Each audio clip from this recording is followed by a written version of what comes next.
Live. We are live. We just went live. That is broadcast training. You said it right as we did it. That's perfect. Amazing. Look at you. Awesome. That's Dave Van de Walle. He's a marketing and sports expert. He's been doing marketing for decades, started out in sports radio, does the Vandy program, which I've been on a couple of times to kill his ratings numbers. But I appreciate him letting me do it. But how you doing, buddy? I'm okay. No, the thing that kills my ratings numbers when you're on is if my microphone is bad. So we have all done it. Yeah, the last time you were on the show, you sounded great, and so the snippets that I was able to share from you, perfect. Me, not so perfect. I had a microphone jack issue that was.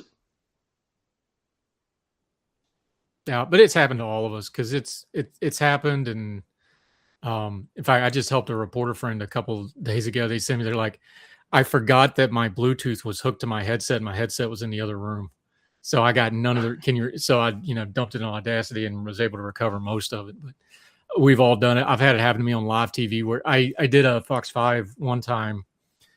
It was right after I'd gotten the new desktop and I ran everything. Everything was good. But I'm sitting in the green room because I'm in the second segment. So I got, 7.5 minutes, whatever it is. And it just crashed and I redid it and it wouldn't read my USB rig mic. So I busted out the little Yeti mic, the USB. It wouldn't read that.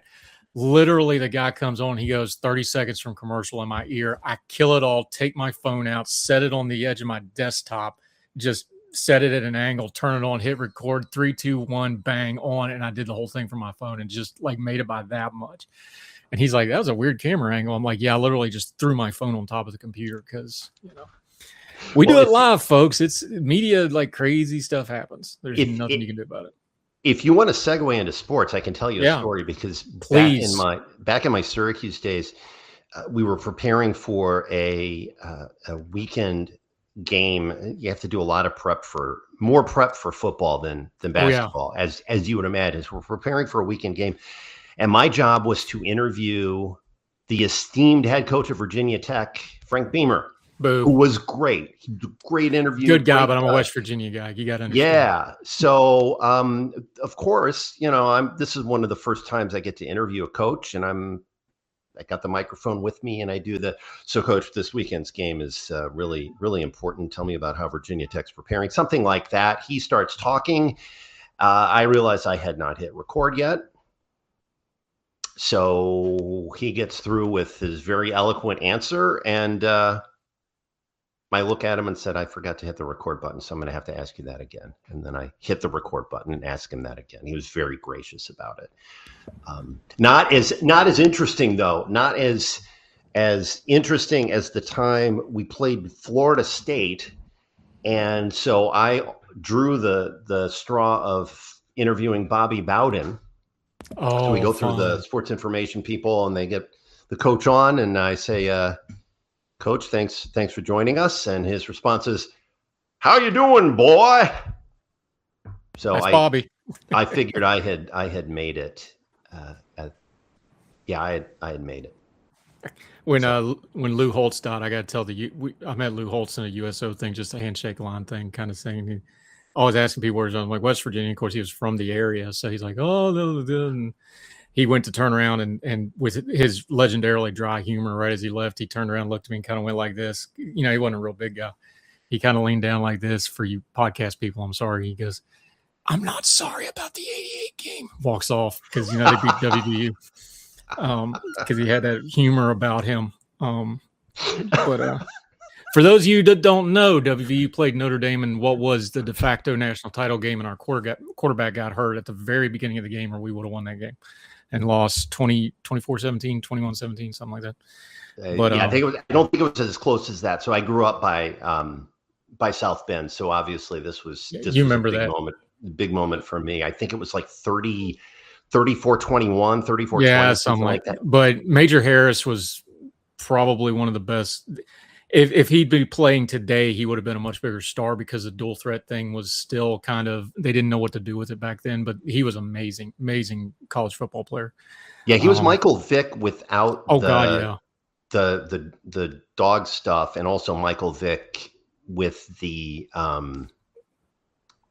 two-way two-way Yeah, threat he was an thing. amazing, and this is before, people weren't, this is 88's season. So I'm like 8, 9 years old. So this is formative sports stuff for me. But he had a rocket arm and could run, but you didn't have the game structure now where everybody does that. So he didn't really know what to do with it. But yeah, it's, I will never get over it. That's probably as close as we're ever going to get. And I'll never get over it. So sorry. But anyway, good segue to sports. I want to talk about, so my thing in politics, I have some fundamental principles as an analysis, as a talking head. So I don't, number one, so I don't look like an idiot any more than I have to, because I look like an idiot. I have a face for radio. But so that you know what you're talking about, I stick to some principles. One of mine in politics has always been follow the money. You don't get truth in politics, but money gets you pretty close. It'll at least give you some motivation. You can kind of figure out what people are doing. More and more as I watch sports, I think sports, it's really important to follow the money. And the reason I bring this up is, and I want to start here because your professional background's in marketing, so you understand how this works. You've already talked about how you come, those Syracuse people take their sports broadcasting seriously. That's a factory. We do. A lot of big names. I see it, the sports commentary and the sports media has really become a lot like the political media. And a lot of that's just because content's content. So it's kind of all, drain into the middle. But I think the principles that we use for politics, like following the money, like understanding biases, like understanding interpersonal relationships, trump a lot. And then mostly importantly, like politics, the fans that are just watching the clips and the games have a disconnect from the business reality of what's actually driving things. And that's where you get the conspiracy theories and not understanding how things work. I see a lot of parallels in those two things right now. And I think a lot of it is there's so much money in sports and there's so much money in politics. The media has kind of become the same kind of way to cover both. Yeah, that's a really good point, Andrew. And I think one place to start. So in one of my interviews earlier this year was, you mentioned the Syracuse thing, and I'm also a product of WAER radio, which is the cradle of sportscasters. You kind of have to spend your time there as a youth if you want to get into broadcasting. And earlier this year, I interviewed a chap named Matt Derry, and Matt is he's part of the Locked On podcast network. So he does a daily show on the Lions. He's been a sportscaster in Detroit for a long time. He's a really, really good guy.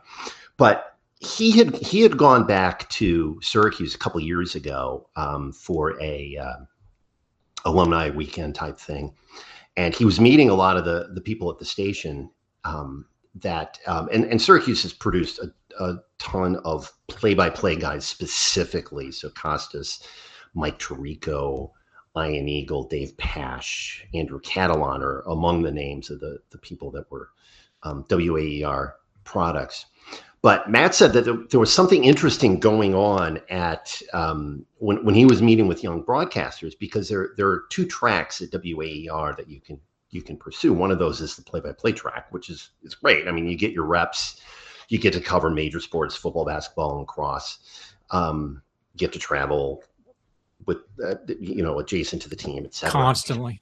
Yeah, but the other track that Matt said was much more popular amongst the student future broadcasters was the sports talk track. And that is, I think, a product of the follow the money generation. Because if you look at some of the folks who have made it in the last several years in sports adjacent media or sports media, they're mostly talkers, and they're and I mean, this is obviously there's the broadcast rights, the play-by-play guys things, but the sports adjacent stuff where you can just put down a microphone and start talking and get people to watch you.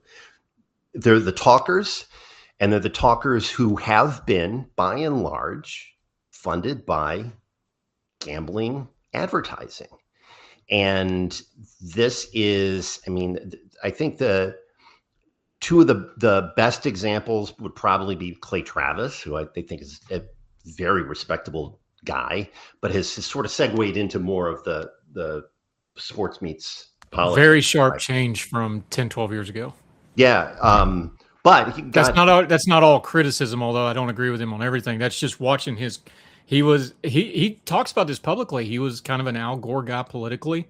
Now he's gotten into the politics. He's mixed it all together. Like, I'm just saying, career arc, you can see it over the last 10, 12 years he's been a public figure. Yeah, and there was definitely, with Outkick, there was the SEC and covering college football. His college football book was really good, by the way. Whatever you think of his politics now, that's a great book. Yeah. And but there was as he started to become huge, and as his orbit became larger and larger, there was more discussion of sports gambling, betting, and he's I think shied a little bit away from that after stepping away from Outkick and becoming a Fox News contributor, in addition to, of course, the taking over the Rush Limbaugh time slot.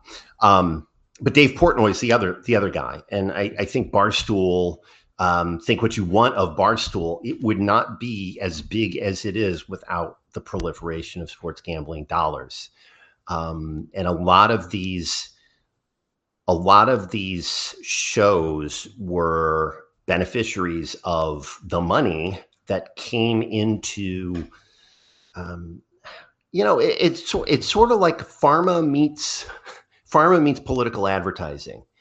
If you can think about any of the states I remember I was in Philadelphia in 2019, like September or so. So it was gearing up towards the election, and they were trying to get sports gambling legalized. And the ads that were being shown everywhere were all about, you need this for the state of Pennsylvania, and you need to be able to do this, and blah, blah, blah. You don't want all your money going over to New Jersey, et cetera.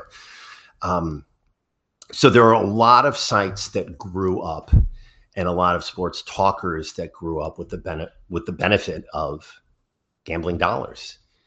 And so from a follow the money standpoint, it's kind of obvious that's the direction I think that a lot of it is going, is the talkers funded by the gambling dollars.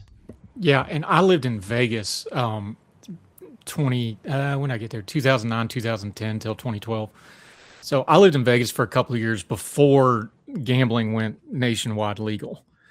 And I got the preview of it because sports talk radio in Vegas at that time was what sports talk radio has turned into gambling wise. Now, it was so gambling focused.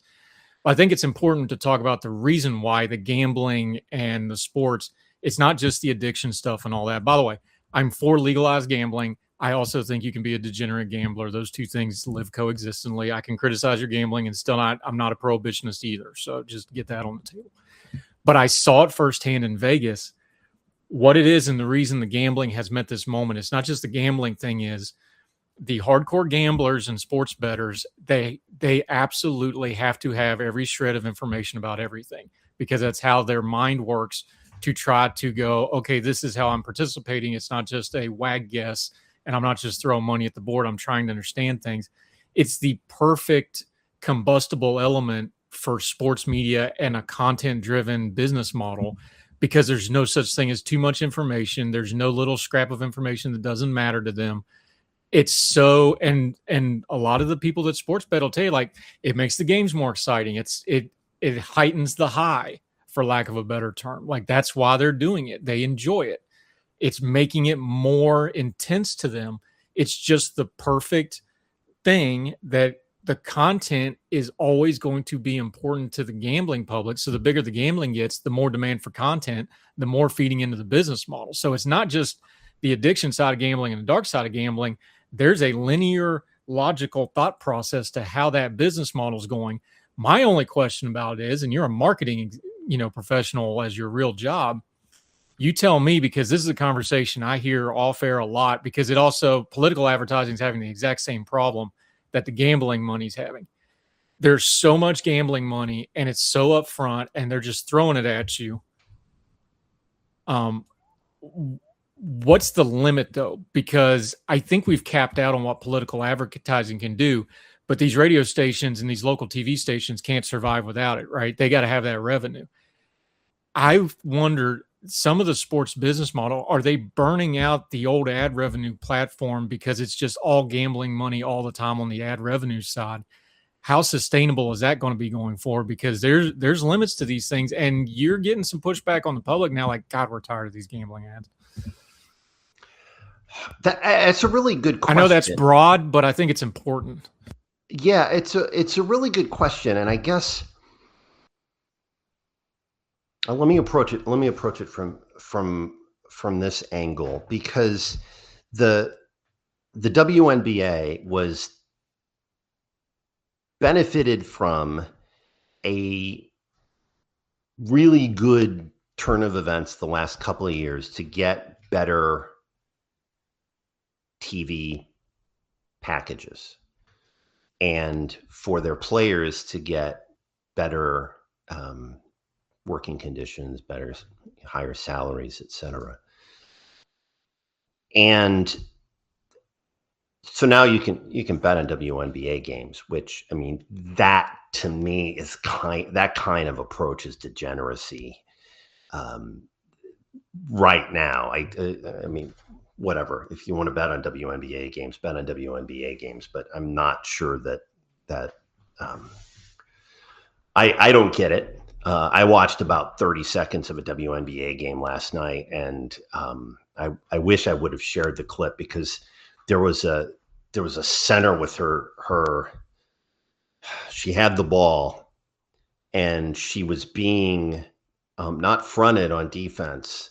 She was 3 feet from the basket, and the defender was facing the other way, and she didn't know that she could just pivot and lay the ball up. It took her 5 seconds to. I just think the quality of the game when Caitlin Clark is not playing, the quality of the game is obviously not that great.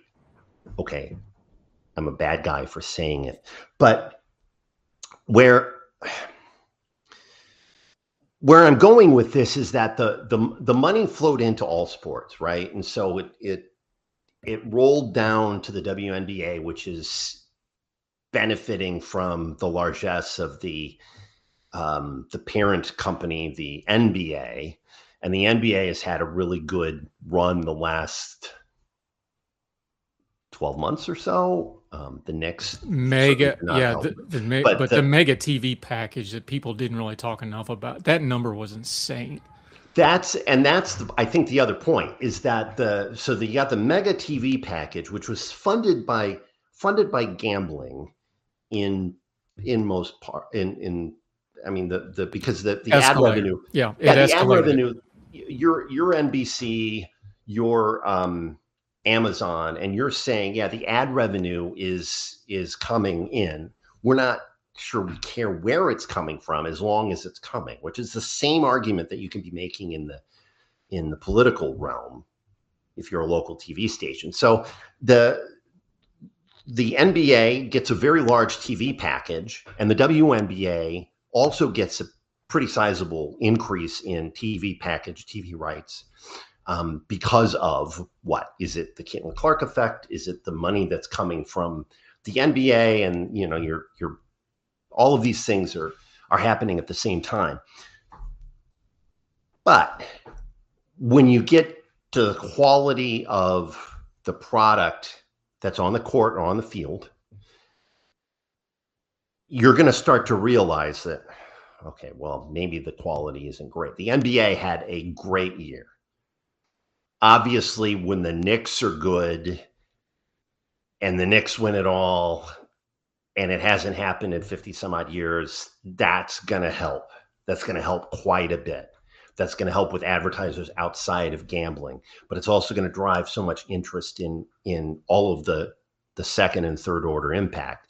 And the second and third order impact on the WNBA was that they might get a little more interest in their product, But then once people watch the product and they see, we don't know if we like this, we don't know if we like that, is it that great, etc.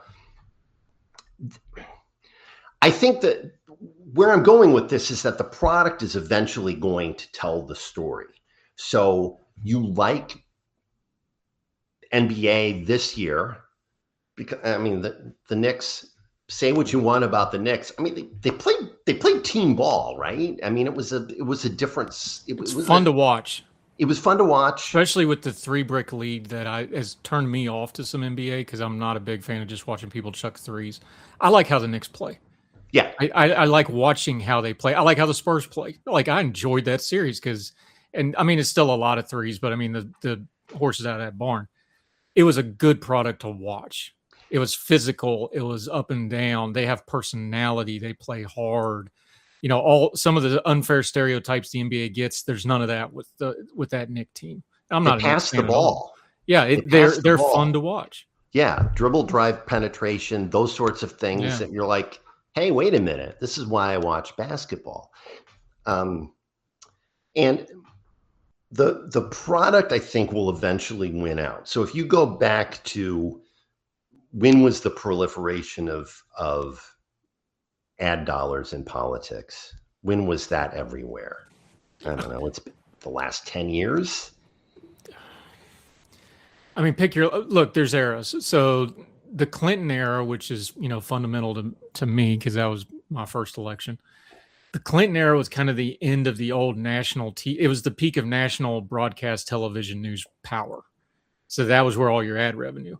So then after that, starting with the Lewinsky saga, which was kind of everybody's introduction to political internet, let's call it what that was, because that story doesn't get out without the internet. That was the first internet thing. Look it up, kids. We're getting old, man. That was a long time ago.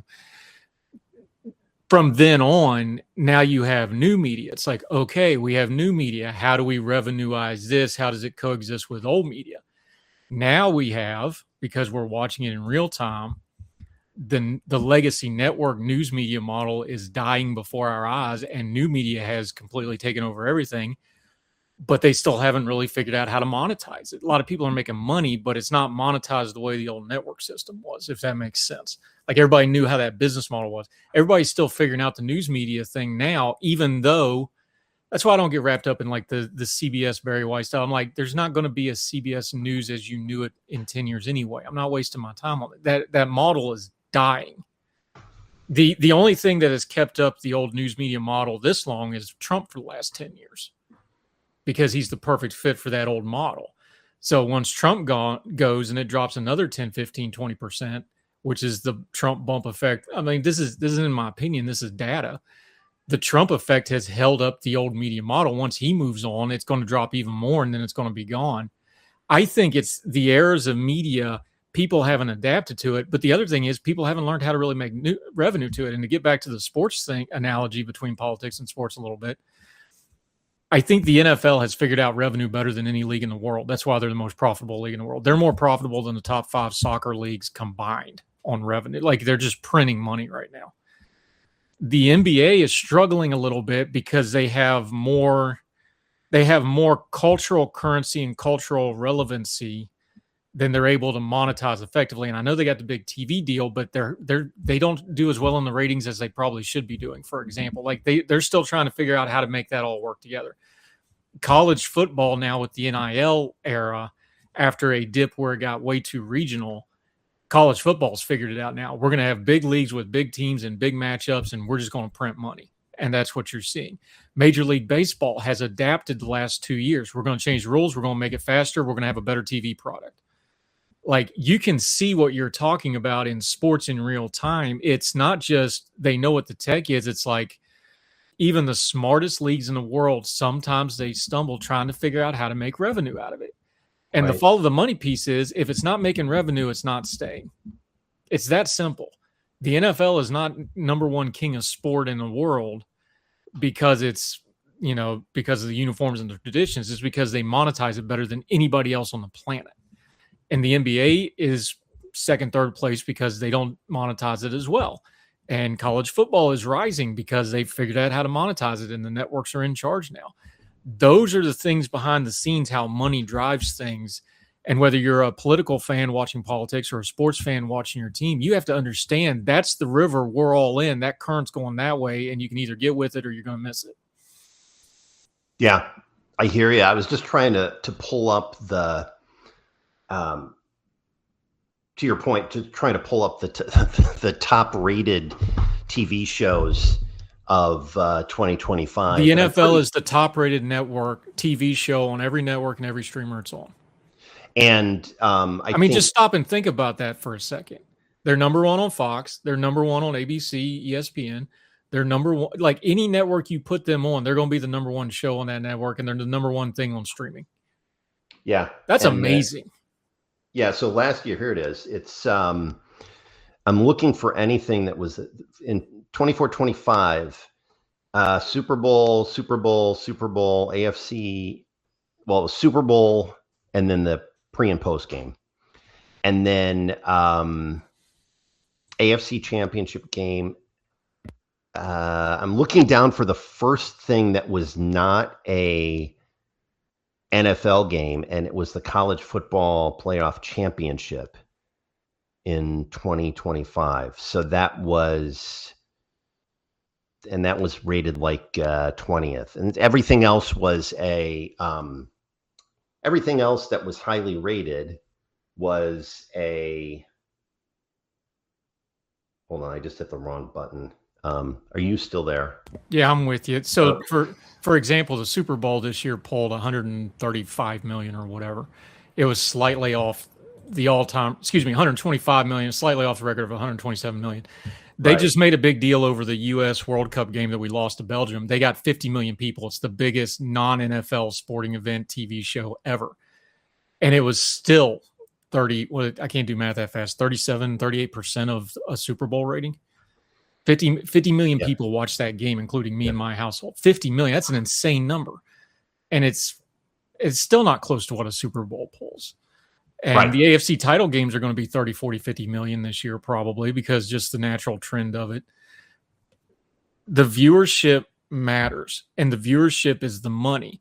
And one of the things with the streamers, that's why the NFL will be, the streaming stuff with the NFL is a great example of this. You just watch how this is adapting. The only thing that is must-watch TV anymore is live sporting events and politics. Everything else is, I'm gonna wait until I can binge the whole season. I'm gonna watch that when I feel like it.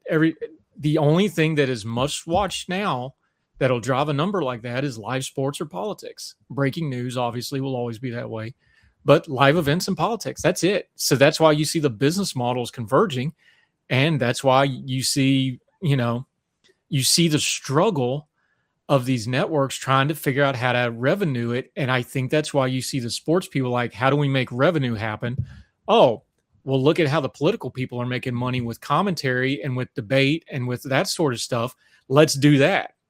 Because they all work in the same buildings with the, inside baseball, you've done it.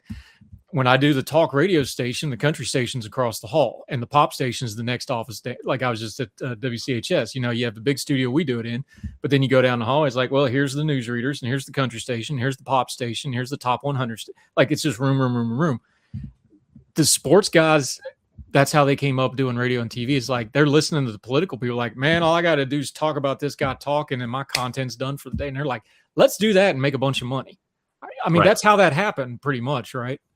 Yeah, and then you've got, I think one of the best examples of this is Stephen A. Smith, who is paid for his ubiquity, and he does super talented guy. Does a really good job of being everywhere and saying things that get people riled up, and love him or hate him, people tune in. And I think he's a little high on Mount Hubris now. This I like Stephen A. Smith. I think go watch when he does like speaking events. He's incredibly sharp, very insightful, has a great backstory. Went to Winston-Salem State down, like he didn't start big. He's there because he worked there. So people can put that out of their mouth. The guy deserves to be there. I think he's getting into this thing now where it's like, don't make me report on you. Like, dude, what are you doing? Don't do that. So he's a little high on Mount hubris right now, but he's a good example of he knew which way the wind was blowing. And I don't like those. I don't watch him daily. I haven't watched ESPN in years because when they started the whole embrace debate thing, I'm like, well, I do that with my day job. I watch sports so I don't have to pay attention to politics. I'm out. I don't do that. I don't like, there's very little sports commentary I like anymore. And a lot of it isn't because the people aren't talented or the subjects don't matter. It's because I do that all day. I have to sit here with my chosen profession and watch that all day with the political side. I want sports to be my different place than that. And I'm not a shut up and dribble guy. I want you to have opinions. I'm really not. I just don't want it. I don't want it there, and I don't want it there, and then I don't want to be a parent fighting with the kid. I don't need embrace debate 24/7 across sport. I want my sports to be different. I don't want to fight with my kids. I don't want to fight with my politics. Like I only got so much fight in me in a day, man. But people must be watching it because they sure keep doing it. And we can talk about the fall of ESPN differently because that's another follow the money thing. But I think people like Stephen A is a good example of it. Of they were just smart enough to see which way the wind's blowing and understand this is a content-based business now. I'm going to be the content, not the sport's going to be the content, not the teams and the stats and breaking down. What's the famous Colin Cowherd quote? He's like, I don't break down games. I break down stories because that's how you get the national audience now. And I think the Stephen A's just figured out I am the content. I'm the content. And that's why he makes more money than anybody else in sports media, pretty much. I think it's like him and Rome, and like that's rarefied air, the people making that amount of money. Yeah, and there's McAfee.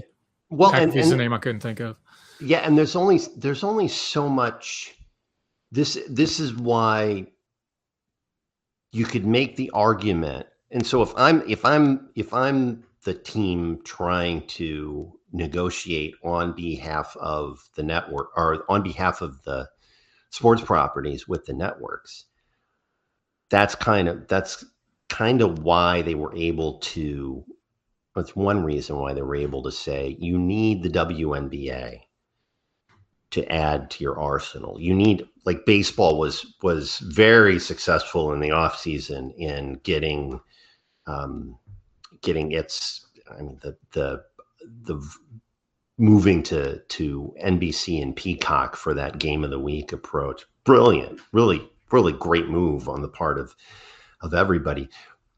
But you're now, if I were part of the MLB team, I'm sure that was the argument that, there are only so many Stephen A. Smiths and they're not working for your network right now, NBC.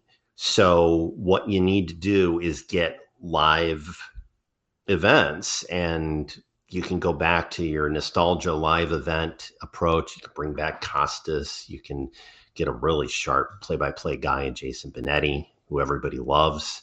And you can really good guy. Yeah, we'll go coast to coast every week with the different flavor and see all the teams and bring back some nostalgia by bringing some of the voices and some of the names that people are used to. That's the approach that you need, because without a signature talker like a Stephen A. or a Rome, I mean, that's really all you've got is the live event. So, I mean, you take WNBA and you go to all of the networks that were sold the rights and say, you need live events. You need something to put on your calendar, because you can't talk 24/7, although as much as you want to, as much as you want to try to do that. I mean, this is really the best way to achieve some sort of revenue numbers that are going to keep you employed. Yeah, WNBA needs a Jim Ross. That's a good idea. That'd make it fun to watch. That's a wrestling reference. People go look it up. Jim Ross, one of my favorite commentators ever. I want to talk about it too this way: is where politics and the sports are really clashing right now. One of my pet peeves that I hate so bad, but it's the world we live in. Let's be honest. The World Cup really showed out that America has the best sports infrastructure of anywhere on the planet. And I know the Saudis and the Qataris can throw a lot of money at it, but they don't have the infrastructure we do. We talked about this on your program a little bit. That just the all of these foreign folks coming over, and they're just like, I can't believe these like Mercedes-Benz and SoFi. I think SoFi is the number one stadium in the world. Mercedes-Benz is 2, and Barcelona's is 3. And I'm not taking any arguments on that. Those are the top 3 stadiums in the world, period. I think it's important to talk about follow the money in sports in this way, because the stadium issues, one of the secret sauces to the NFL is they've been printing money because they're getting the sucker taxpayers to pay for these stadiums. We have 2 recent events that go to this story. One's in Kansas City, one's in Chicago, your backyard, you're very familiar with. But it's very similar, where the teams are moving from where they traditionally have always been, Arrowhead and Soldier Field, and they're going to get new stadium deals, not even in the same states. And again, the lines are right there. So no, they're not going to be the Hammond Bears, but when you see the governor of Indiana on Colin Cowherd's show talking about how he got the Chicago Bears to move to his state because of tax reasons and tax breaks and the business economy, and the fact that they're going to build all this stuff around the stadium, because again, one of the fair criticisms of Soldier Field is you just can't do anything right there at all. You can't even really do, tailgating as people know it. You can explain all that to people in a minute. I've been to Chicago. It's like, you'd be like, why not? And then you walk there and you're like, oh, that's why. Because you're in the middle of a freaking park. I think these stories are going to become more and more prevalent because culture, politics, sports, it's all melding, and the money hits where we do these stadium deals now. Now, I know you got a lot of strong thoughts on this, but there's other examples of that. But the Kansas City one and the Soldier Field one, because those are just iconic stadiums, Arrowhead's in better shape than Soldier Field is. But this was this was inevitable, is really the story of it and the process of it. But especially the Chicago one, you can talk about how they wound up in Indiana. This is one of those, you got to take your fan cap off and follow the money to find out what really happened here, right? Yeah, let's go back to 89, I think, was when the Chicago White Sox were this close to moving to Tampa Bay, and the dome was being built in Tampa, and they needed the state of Illinois lawmakers to come up with a stadium deal. And they did. Actually, there was a midnight deadline, and it went like 20 minutes after midnight, but they were able to move the clocks back or whatever to make that happen, keep the White Sox from moving. You would not be saying Illinois politics is sometimes somewhat shady, would you? That'd be a scurrilous. But here's the thing, because when you flash forward to now, there's actually a theory that the downstate lawmakers wanted to stick it to the city of Chicago, and the reality was that the Soldier Field is a fine venue for some things. They can sell out Taylor Swift. I think Queens of the Stone Age and Foo Fighters are coming later this year. There are a whole bunch of things that Soldier Field will sell out. And of course, you got Bears season ticket holders. But what the Bears organization wants is to control their own revenue stream and control their own destiny, which is what you've got in Los Angeles, or Inglewood to be accurate, at Los Angeles Stadium or SoFi. And not to interrupt, but it's important to point out the McCaskies are bottom 3, 4, 5 in, like, they're rich, but NFL ownership rich. They're not in that stratosphere of, like, they're some of the poorest owners, and especially because there's so freaking many of them and it's fragmented. But they don't have a lot of money, so they're chasing that bigger note. You're talking about, Stan Kroenke, who's one of the richest guys. They're not even on the same planet as a Stan Kroenke wealth-wise. So it's important to point that out. Yeah, and I think most of the I was just looking at a chart earlier, and most of the teams that are where the ownership is less rich are the real old school teams. So the McCaskies are George Hallis's family. And you think of Cincinnati, and the Brown family has owned the team since its inception. So yeah, you're looking for whatever revenue streams that you can control, and Bears ownership, when they first sort of backtrack, what happened a few years ago was the Bears had signaled, we don't like how things are set up at Soldier Field. We don't like it. It looks like they airdropped the V spaceship on top of the old field, and that's how they ended up with the current look of Soldier Field. They lost the National Historic Register designation because it was not the same thing. It's just the old pillars and then a new toilet bowl that was dropped on top.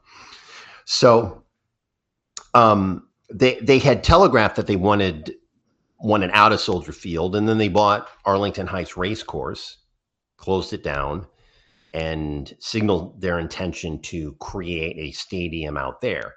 The idea was still Chicago adjacent, in the suburbs, better tax structure, better setup, and they could have things like everybody wants to host a Super Bowl. Minnesota's hosted a Super Bowl. Indianapolis has hosted a Super Bowl. SoFi, of course, but your teams want to be able to have that Super Bowl revenue to bring in. But it wasn't going to happen unless the Bears were out of Soldier Field.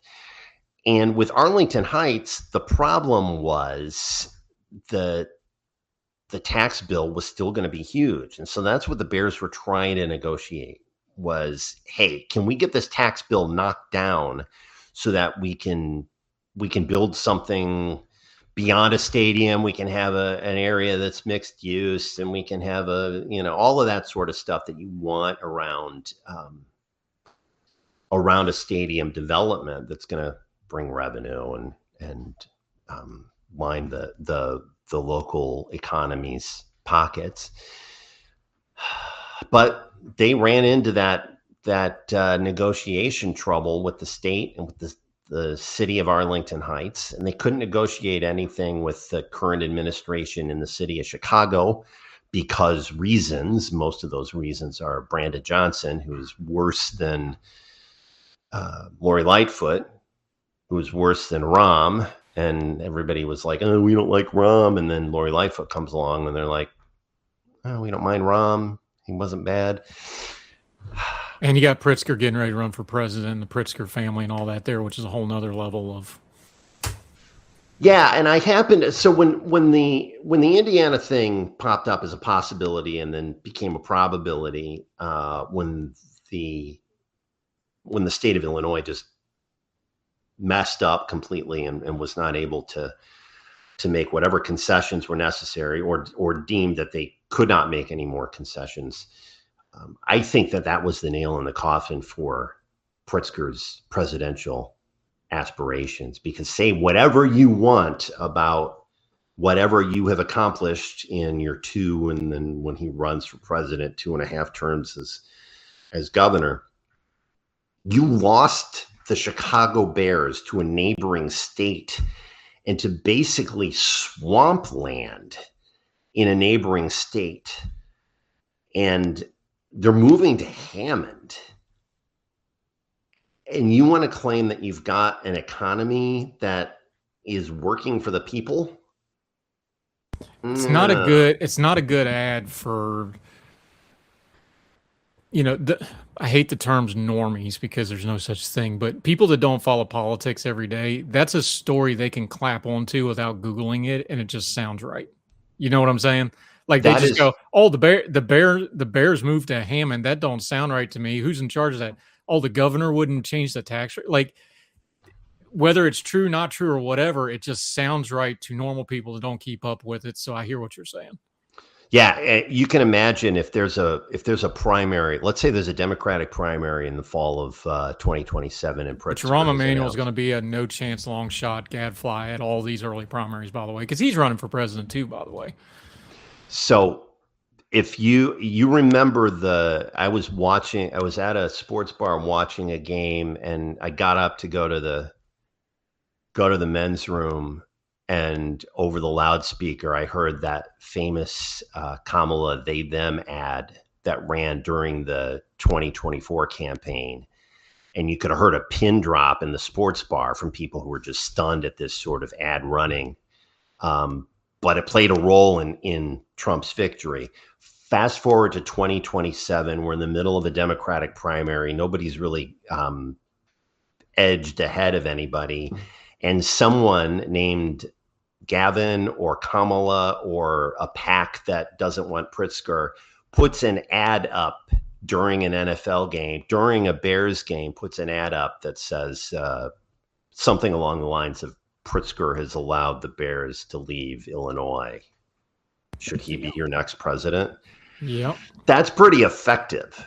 That Yep. is pretty effective for the average football watcher.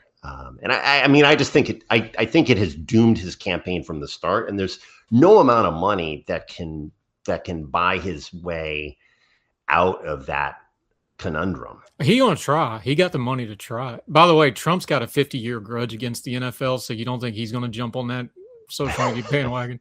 I actually, you know what? That one's actually gonna be worth watching because Trump and the NFL hate each other, so he'll be more than happy to bring up a football failure in that regard. This brings up something else too, because the NFL, we live in the analytics world in sports.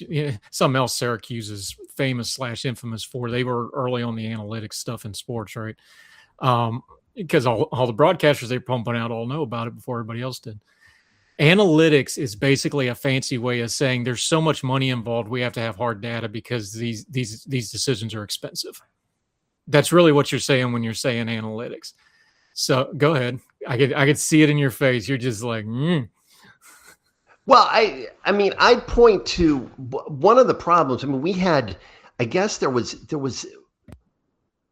I saw a stat somewhere on Twitter. It's probably from Not Gaetti, who is just brilliant. And the stuff that he shares on the baseball front is great. And everybody should follow him. Not Gaetti, a reference to Gary Gaetti, who played for many a team, Twins, Cubs, Cardinals, a whole bunch of others. Great guy. Everybody loves Gary Gaetti. So Not Gaetti had something along the lines of, for, I don't know, 150 years, no pitcher had ever been pulled from a game for non-medical reasons while he has a perfect game going after, 6 innings. And it happened twice in the last week in Major League Baseball. And the only reason that this is happening is purely analytics. You're just saying, oh, well, we've got a pitch count. And so we have to cost justify our investment in these players.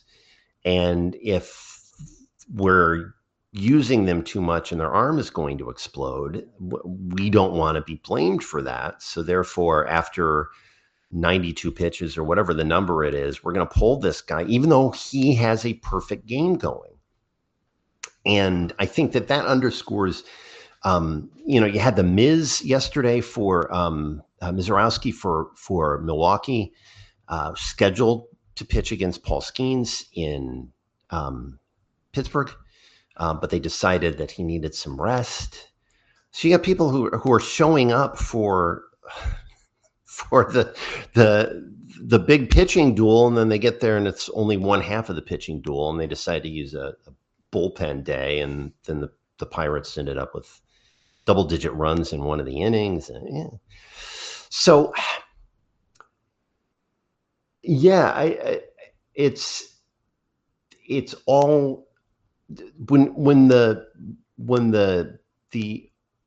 old thinker type managers are run out of the game, and instead you've got either the caretaker manager who's going to have to answer to the higher ups, or the ones who are just going to be 100% quant focused.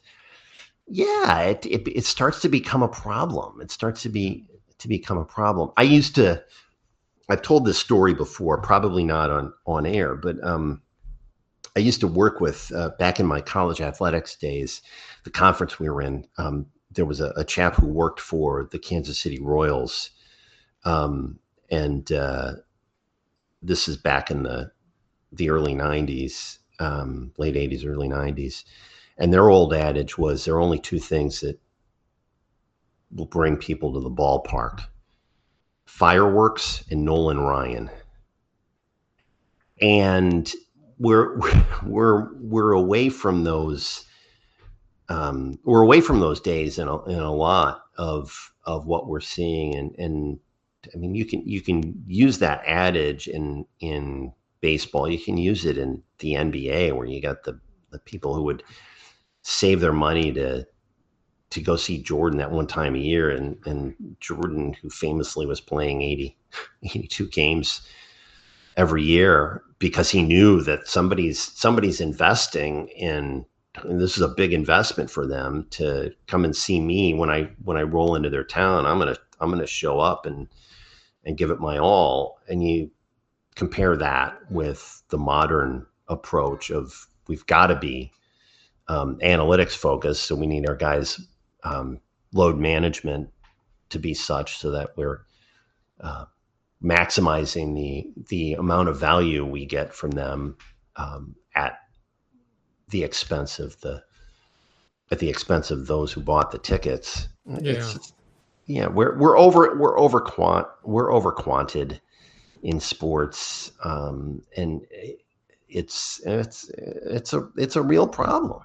You do realize that all of modern media's problems is the Kansas City Royals' fault, right?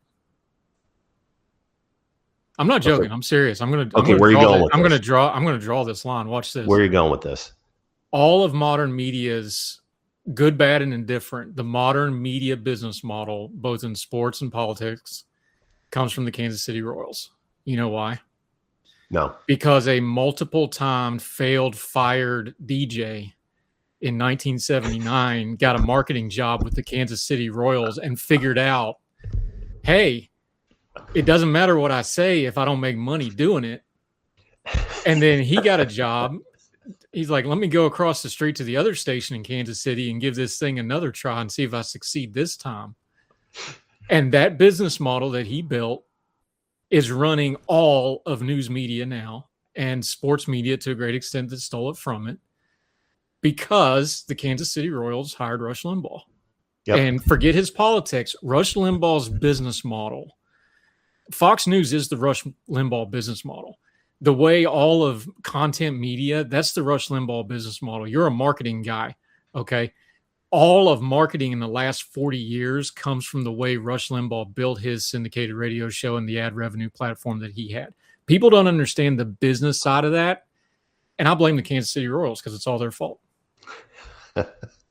Well, I am not making any of that up. That's a true story. I'm exaggerating a little bit, but that's what happened. I could tell a story from my first paid radio job was in the summer of 1989 at WAMJ in South Bend, Indiana. So I got a summer job as a board op because I grew up there. And our station was one of the first. I don't know how many EIB network stations there were at the time, but WAMJ was one of the first controversial ones, in that it wasn't like the WKRP stunt where there were people showing up with the picket signs, but it was close and it made the news. And then Rush himself jumped on it and said, this is an opportunity. I'm going to do whatever I can to market this opportunity. And the station benefited so much that they were unable. It was I used to call it the Radio Shack because it was in kind of like a mobile home almost.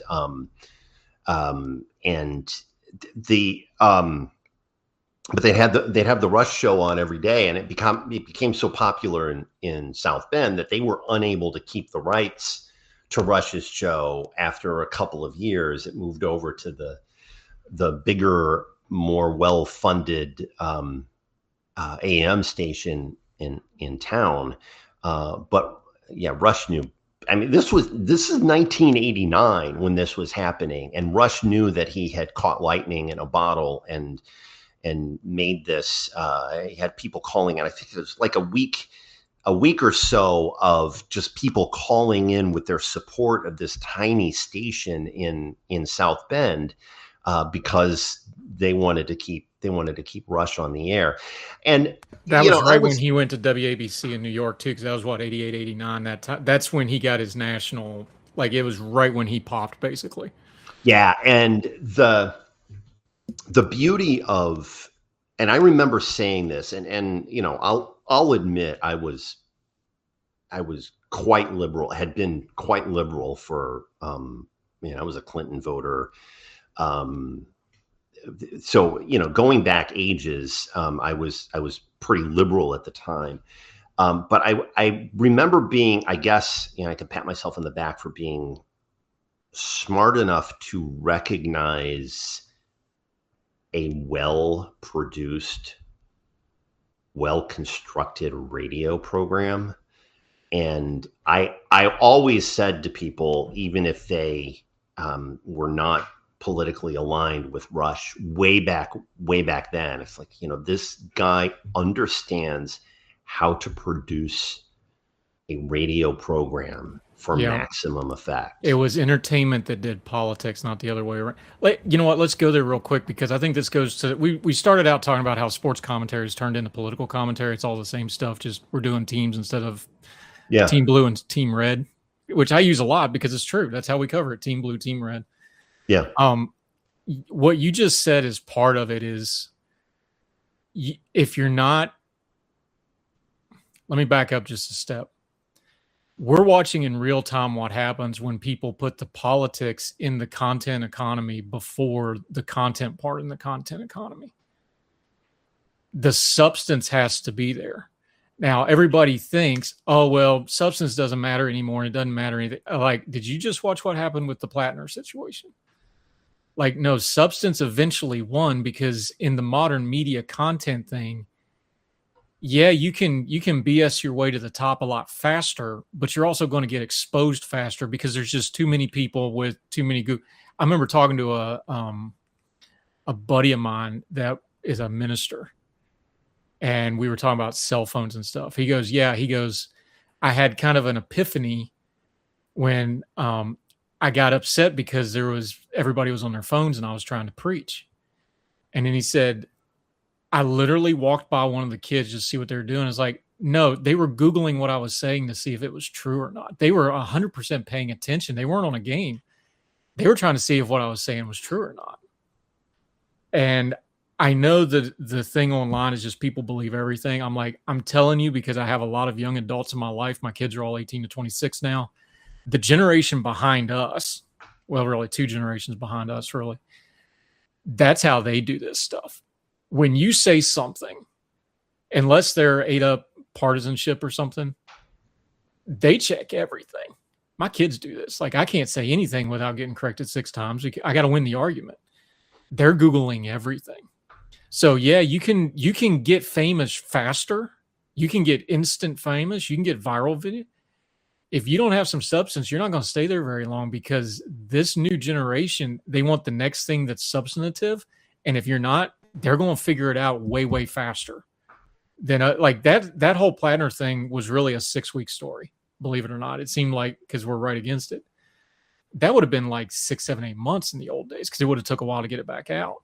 Right. But there was so many of us just going up front like, no, this is going to end bad. I remember when the Plattner story, when his name first started circulating, somebody that I know in DC and DC circles said that guy's got a history in DC from several years ago before he went back to Maine. You need to leave all of this alone. Don't touch it. That's what I got told by somebody that knew.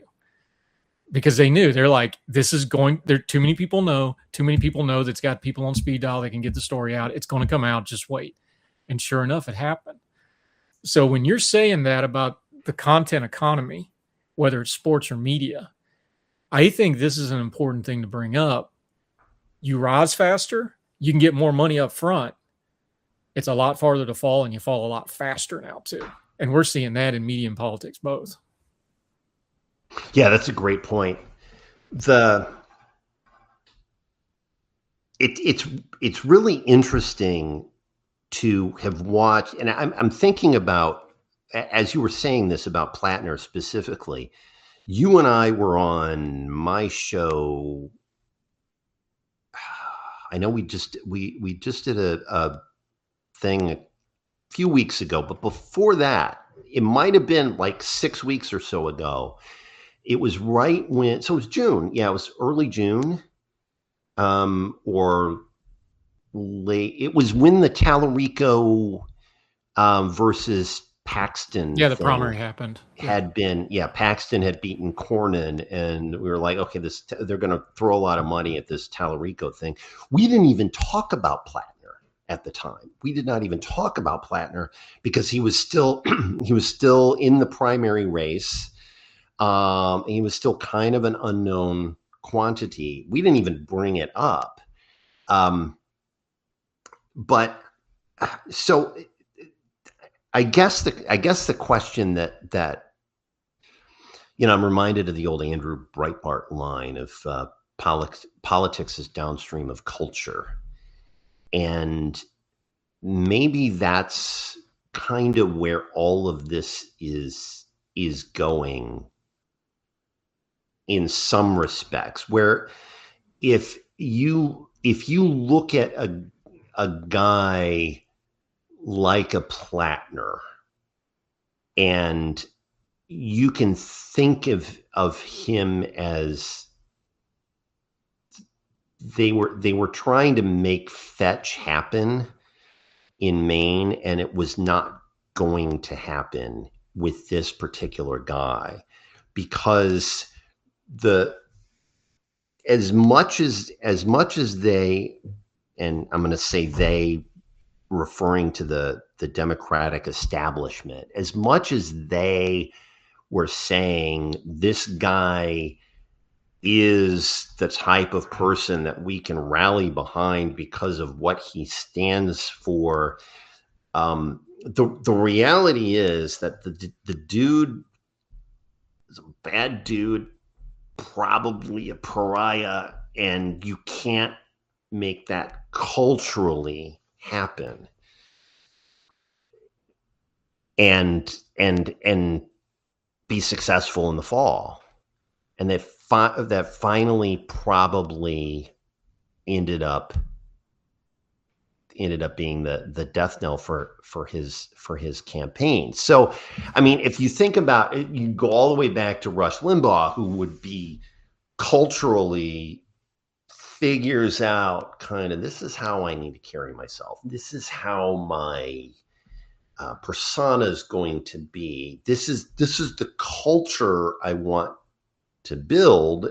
And as you said, he was a content creator, marketer first, and a politician second. But everything kind of was downstream of the persona that he created.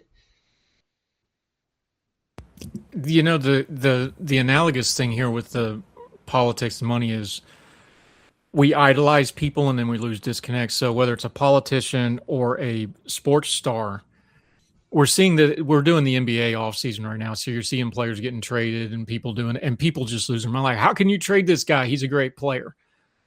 And they'll be like, well, yeah, he's great on TV. He passes the eye test. He's bad at analytics, and he's a pain in the butt in our building.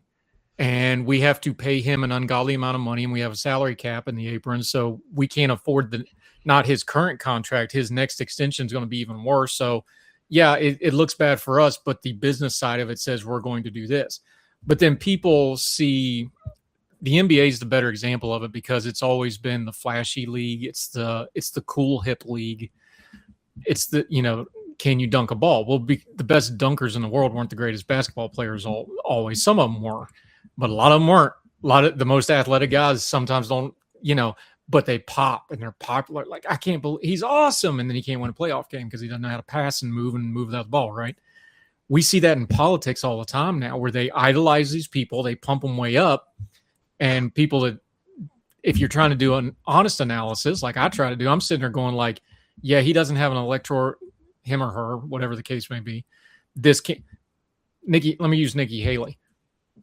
Darling of all kinds of people. And for years, I was like, she doesn't have a constituency outside of South Carolina. What's her constituency? She doesn't have a group of different people to commemorate to give her a winning constituency. There's no constituency for her, so I don't buy it.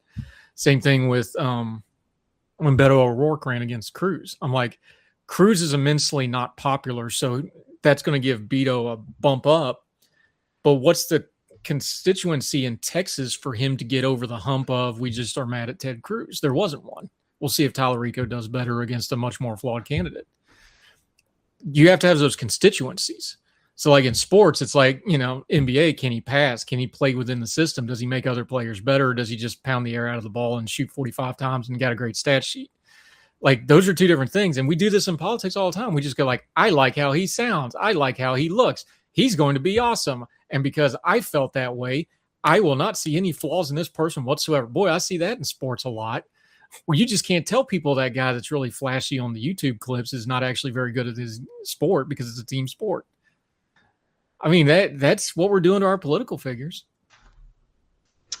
I think of two examples to underscore that. I mean, I think I'm a big fan of the Joker in Denver, Nikola Jokic. I think he's the guy I like watching clips of because he does everything.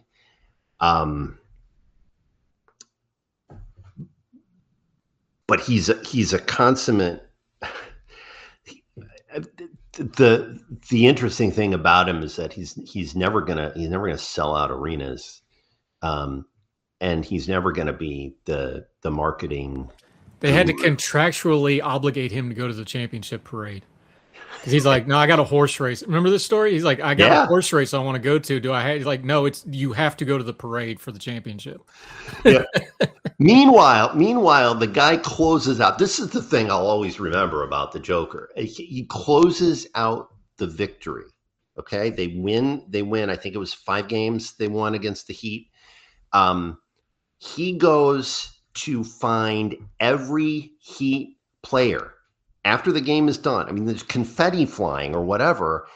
He goes to find every Heat player to shake their hand, not just the guys who are on the floor, like everybody on the team before he goes and celebrates. I mean, the guy's just kind of classy, cool. I'd like to hang out with him, but I don't think he'd want to hang out with me or anybody else, and that's fine.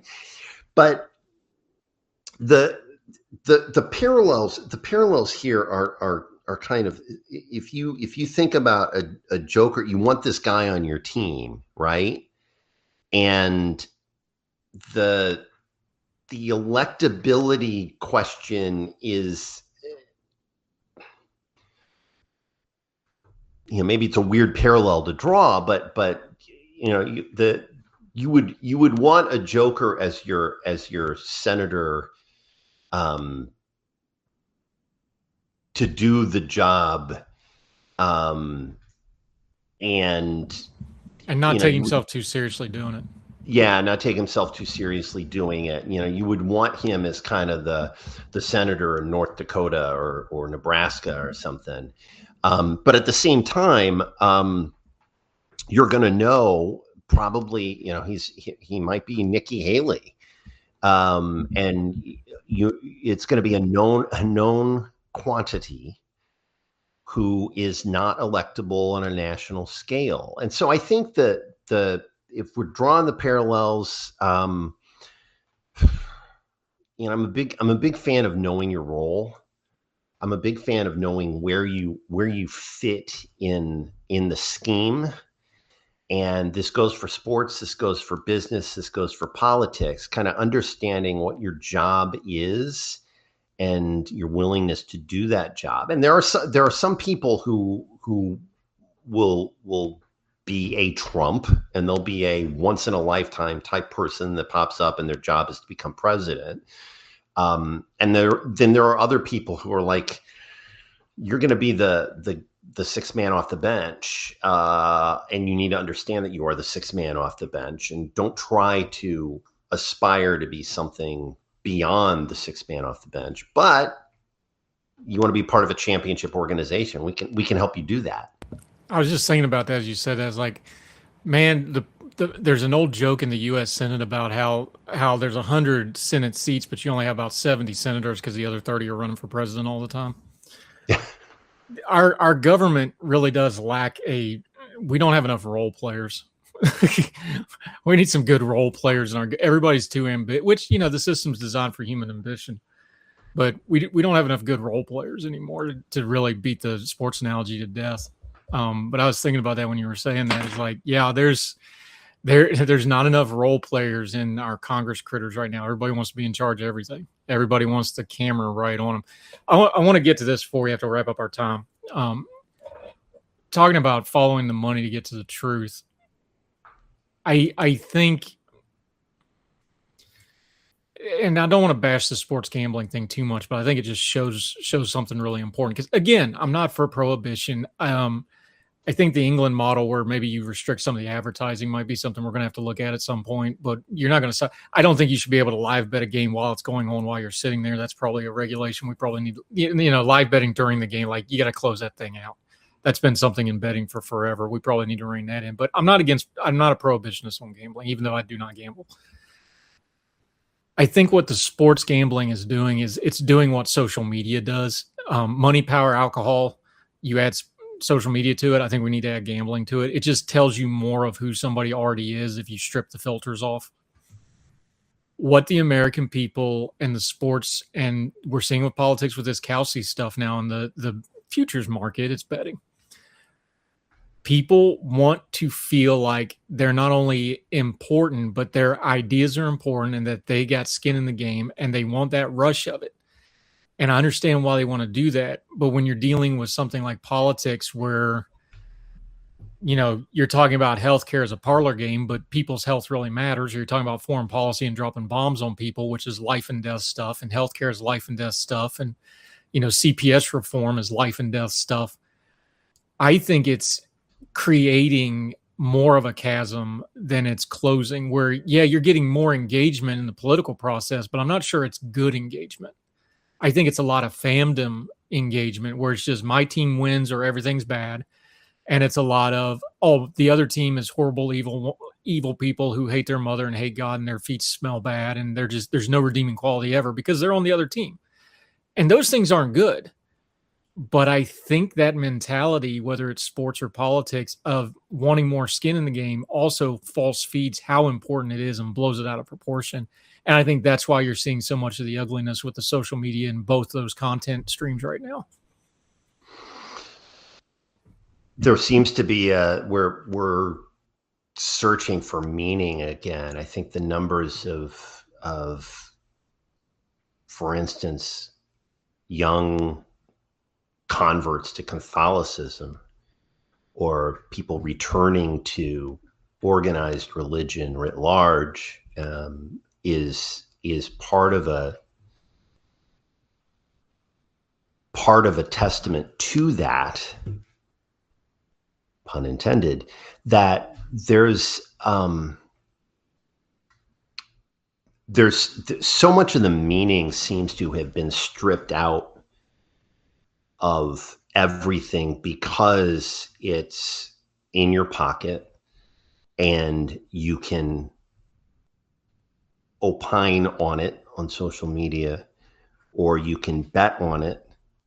You can remove the meaning from everything by reducing it to a binary question of, will this person win or not, or will this certain thing be achieved? Will I get 1,000 likes on this post? Will I grow my subscriber count? Will I get X number of views on my TikTok? We've all done it. I've done it. But I think it underscores the need for meaning and the reason that people are starting to move to a more, on the one hand, a more analog approach to living, the flip phone coming back, real books coming back, attendance by young people in not just, say, Catholic Mass, but traditional Latin Mass making a comeback with young people who may not. Not me, brother. I'm a Baptist. I need casserole and plain speech. but but I get it. Ritual can be comforting. I get it. Yeah, I understand it. Yeah, and especially when there's chaos, because you go from chaos. I've got half my family's Catholic. I've got one of my closest friends in the military actually went through Lower Seminary to be a priest. And he went through Lower Seminary in upstate New York during the scandals of the late 90s, early 2000s. So he's walking around in a clerical collar while all that's going on. Not what you want to be doing when you're 19, 20 years old, right? Tough situation. And then 9/11 happened and he enlisted which was dumb on his part. He should have stuck it out and been an officer, but I love the guy. We had these deep conversations about this. Some of them while we were in Iraq. We would talk about this stuff like, I understand when it's all chaos all the time. I get where ritual feels really safe. Like that's just not just the faith part of it, but just this is chaotic. I come in here, I know exactly what I'm doing for the next 55 minutes. I'm going to stand now. I'm going to sit now. I'm going to sing here. You can tell why you're doing that. And the reason I jumped on that is because the bad faith people know that too, and they'll jump on as like, oh, we'll give you the ritual so you feel safe, but the ritual is going to give us power, not you finding comfort. We're going to set this up for you to just be the cog in our machine. You'll feel comfortable, but it's for us to get power and for us to get money. And people get sucked into that, unfortunately. I'm not saying that about the Catholic Church writ large. I'm just saying there's bad faith people that were like, oh, we'll make you more comfortable. We'll give you your ritual to make you feel good, but they don't have good meaning for doing it. So I think what you're saying is true. I think we see it in sports fans. I think we see it in political fans because human nature is undefeated. Human nature tells us to do that. Follow your leaders, sit here. We want that kind of stuff. It's really good in faith and really good in a church service. It's really bad for democracy, probably though. For representative government, because we don't have enough good priests and preachers either, by the way, but we don't have enough good followers right now or people to follow. I think you're on to, is going to a rock concert or going to a sporting event and yelling any different than going to church and worshiping? That's a real hazy line for a lot of people right now. That's something I struggle with. I think about that. Like, okay, am I really focusing on God at church or am I just enjoying the service? Like that's a deep question if you're honest about it. Am I here for the ritual because I feel better, or am I here because this is making me think? Those are deep questions. Deep questions aren't great on social media. They don't fit social media really well, do they? They fit podcasts really well, but not social media. Yeah. And I don't want to get too far afield of that, but it's like, how am I going to have common sense on TV doing politics if I don't challenge myself sitting in church or doing stuff at home, or like it all goes together of, I don't want to be a fan. I don't want to be a fan of politics. I want to be a participant. I don't want to be a sports fan where I just watch it, turn it off. Like, no, this stuff matters more than that. But how do I do it in a healthy way? How do I not do harm and good? How do I not, when Lindsey Graham dies, everybody, I had multiple people like, I won't be on social media today because Lindsey Graham died. I'm talking left, right, center, across the spectrum. Like, I'm not going to be on social media today because I don't want to read that stuff, because they just know, you're going to see bad stuff. Those are the things I try to think about. And they don't make great video clips, and nobody on YouTube is going to watch a clip of us talking about that. But that's what makes you human, man. Like, if we're going to do good work in media, you got to have those private moments of challenging yourself and going, no, this ain't good enough. I need to work hard on this. So do I need to take my faith a little more seriously? Do I need to take politics a little less seriously? How do I balance this stuff? How do you deal with that? Because I struggle with it. So I'm just like, no, I'm just going to be open and go, no, I struggle with this stuff because it's big and it's important and it's hard. Yeah. I'm a Baptist. I got eternal security. I don't have to go through all the Catholic stuff y'all do. So it's a little easier for me, just saying. But, casserole, eternal security. It's all good, brother. No funny hats, bacon whenever we want. It is a great faith. Y'all come join us. Meetings are at Chick-fil-A 3:00 on Sundays. Come join us. Yeah, Catholics only have to avoid bacon on Fridays during Lent. Y'all fish fries are legit. I'll give you that one. I love a good Friday fish fry. That's good stuff. Yeah, I took my eldest to a fish fry this year. My buddy TJ had one at his church. The local KFC chapter was there. My dad who died in 2009 was a Knights of Columbus member, and the opportunity to go to a fish fry was something I number one had to jump on, and number two had to bring my eldest daughter, who thought it was just the most amazing thing ever. But your question was, how do I balance all of that? And I had a thing yesterday where I said on X that you should stay away from Facebook today because the comments after the death of Lindsey Graham were going to be ugly, and they'd already become ugly. And then I had someone mention the trope of, well, what did you say when Trump had his comments about the death of Mueller? And my mistake was saying that I said the same thing. I don't like the ugly comments. But I had one gentleman who is somehow in Canada, and if he's watching, he's going to be like dancing a jig because I'm bringing him up, because he's living rent-free in my head, according to him. But he actually went back through my old tweets to try to find evidence that I had said that Mueller, anything about Trump and Mueller, or anything about Mueller. And the only Mueller-related comment I had made on my Twitter account, like ever, was something during the NCAA basketball tournament in 2022, where I said that Mueller had defeated Kansas State.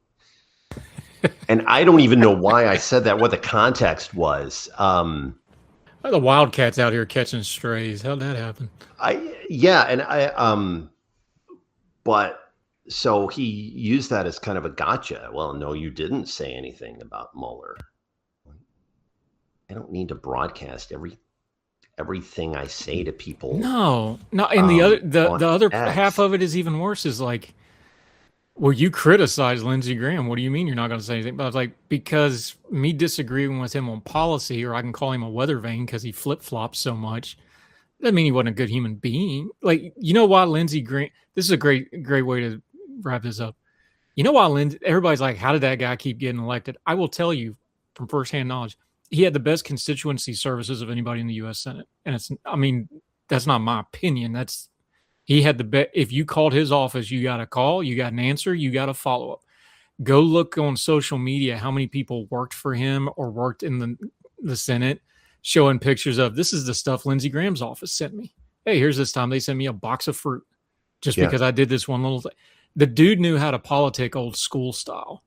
So he worked with everybody. Everybody in the Senate liked Lindsey Graham personally. He was the guy that would yell at you in your face and 5 minutes later pat you on the back and go, yeah, that got too heated. Let's not do that.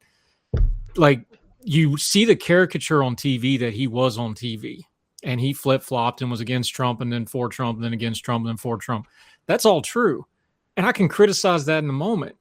And when he dies, I can still go on radio in Myrtle Beach, which I did this morning, and on Canadian news that I'm going to do later today, and go, yeah, that guy had amazing constituency services. He took care of his people. He advocated. He fought his corner. I didn't always agree with him, but you cannot say he wasn't an effective U.S. senator, because he was an extremely effective U.S. senator. Everything ran through him. At some point, I think it was Punchbowl this morning, I'm going to paraphrase it. I think Punchbowl was saying, like, yeah, at some point, everything in the Senate was the what's Lindsey think about this and is he going to support it or not stage of legislative, because he was that effective and that, you had to do that, especially in later years when he ran judiciary, or he's running the budget committee right now. Boy, is that going to hurt in the next couple of weeks. Yeah. But I get people on social media like, well, I was like, because I know the online disagreement policy fighting online is different from the human being. And there are just a lot of people that can't do both at the same time. Yeah. They just do not understand. I was like, you understand those two big name accounts that are yelling at each other on Twitter? Like, they're going to go to lunch and laugh about you losing your mind about the two of them fighting because they're really buddies in real life and they're working you. Like, that happens all the time, right? Yeah. Like I've seen them, man. They stand in the rotunda and they do the interview and they're calling each other names. And then as soon as the keel lights go off, they go hook up and go eat lunch together because it's a game. Well, like, people just can't put those things together. Meet the Press had a great clip yesterday, and I don't customarily watch. They love Lindsey. He's their favorite guest of all time. 64 times. He was supposed. I mean, he was Meet the Press. 63 times. It was supposed to be Russert and him. Edition. That's how many people have been on Meet the Press. But they were showing a clip from 2004 of It'd be his second year in Congress.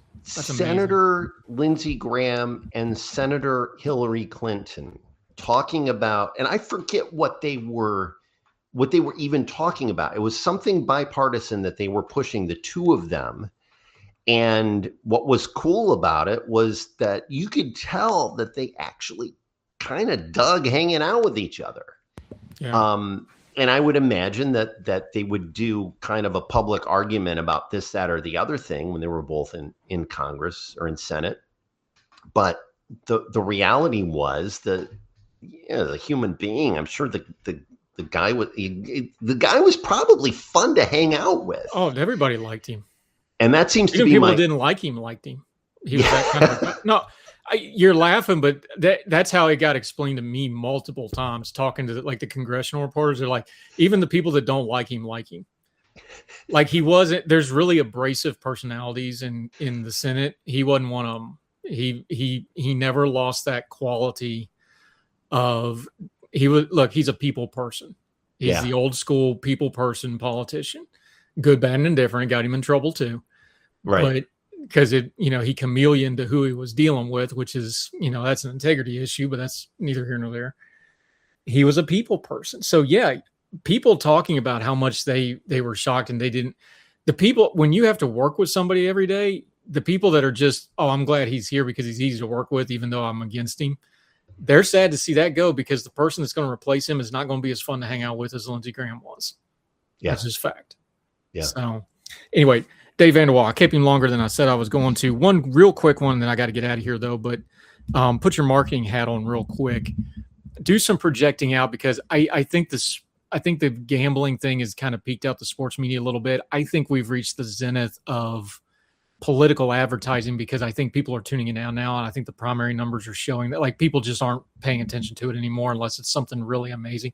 You have small states like my home state of West Virginia. They've got all the ad spots bought every cycle now. You can't put more on. It's just a bidding war. Where do you think marketing wise sports and politics go in the next 5 to 10 years? Because I do feel like we're on kind of one of those change precipices where what we're doing isn't going to last much longer. It's just something's got to give here somewhere. Whether it's the gambling thing, social media getting, balkanized for more revenue, which is what we're seeing with the streamers. Where do you see this going? Because something's got to change in the next year or two, just business model wise, as the networks continue to decline. I think the money is going to go more and more towards, okay, if we talk news, politics, that sort of thing, it's going to be towards streamers and towards YouTubers and towards independent podcasters and the like. And that's where it's going to grow. You mentioned 60 Minutes and CBS and all of the problems that they're having there. It's a network news, does not pull the numbers that it used to pull. Everybody knows that. The numbers are going to continue to be found at the ends of the spectrum, and the right-leaning end of the spectrum is Fox News, and it's going to be for the non-foreseeable, or for the foreseeable future. And on the left end of the spectrum, it's going to be, I think MSNBC has seen its numbers go up, or MS Now, sorry about that, has seen its numbers go up when Trump got reelected, which is wild how they did that. Their rebranding's going really well, by the way, where they're MS Now and it's actually working for them. So. I think part of what works for them is the polar opposite element. And I think that you mentioned how Trump has been good for business on both sides, and Trump is good for the old model. I think once we're in a post-Trump presidency model, and the reality is that it's President Vance, President Rubio, President Newsom, President Harris, President, I don't know, somebody else that has a chance. That's gonna put a bright highlighter on the problems with traditional media, because these shows are going to be the mainstream media shows are just going to. It's not that they're going to cease to exist, but the advertising dollars are going to start chasing something else. They're going to chase niche audiences. They're going to chase streamers, podcasters, etc. They're going to want the next Joe Rogan. It's going to be the Hassan Piker. Yeah, putting the podcast on the streamers, I don't know that that's going to be it. I know they're getting big money to put the big name podcasts on Netflix and whatever, but I don't know, man. I don't think that one's going to go real long.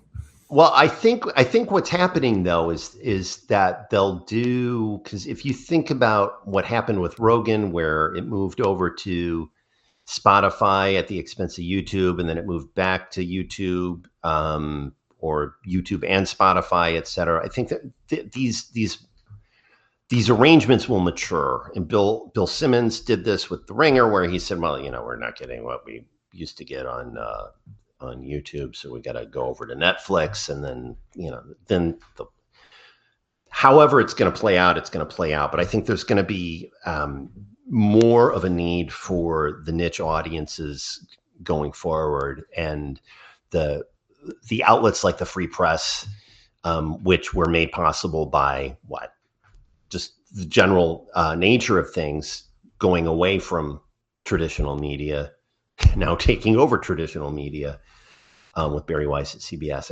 I think that's how it's going to all continue to evolve.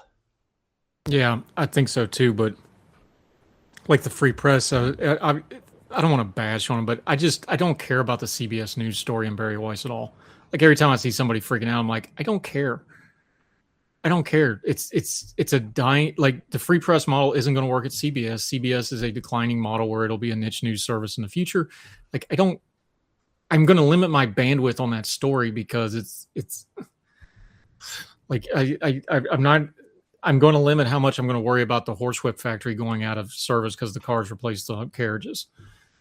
That's how I feel about it. And I know people are like, well, that's it's like, yeah, but I know a whole lot of really good journalists that are going a la carte or going with the nonprofit model. Or I work for one of them. I take a check from one of them, State's Newsroom, nonprofit, best state house report. You want to talk about important reporting? State house reporters are where it's at. That's where the real stuff really matters. That model's doing great.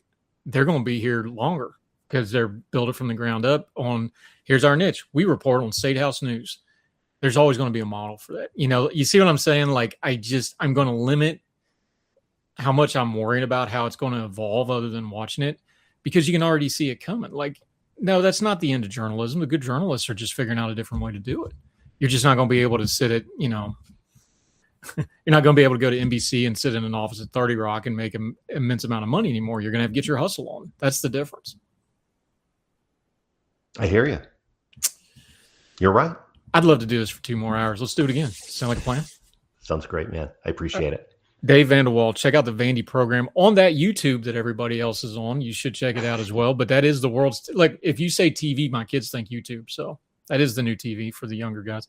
Vandy program is also on the Substack right here. Make sure you give him a like and a follow. And I'm on his program occasionally. Hopefully he'll still invite me back after this. I shall. Buddy, I shall. Yeah. Let's talk about it. Thanks a lot, Dave. Appreciate you, sir. Alrighty. Cheers, man. Sir. Thanks.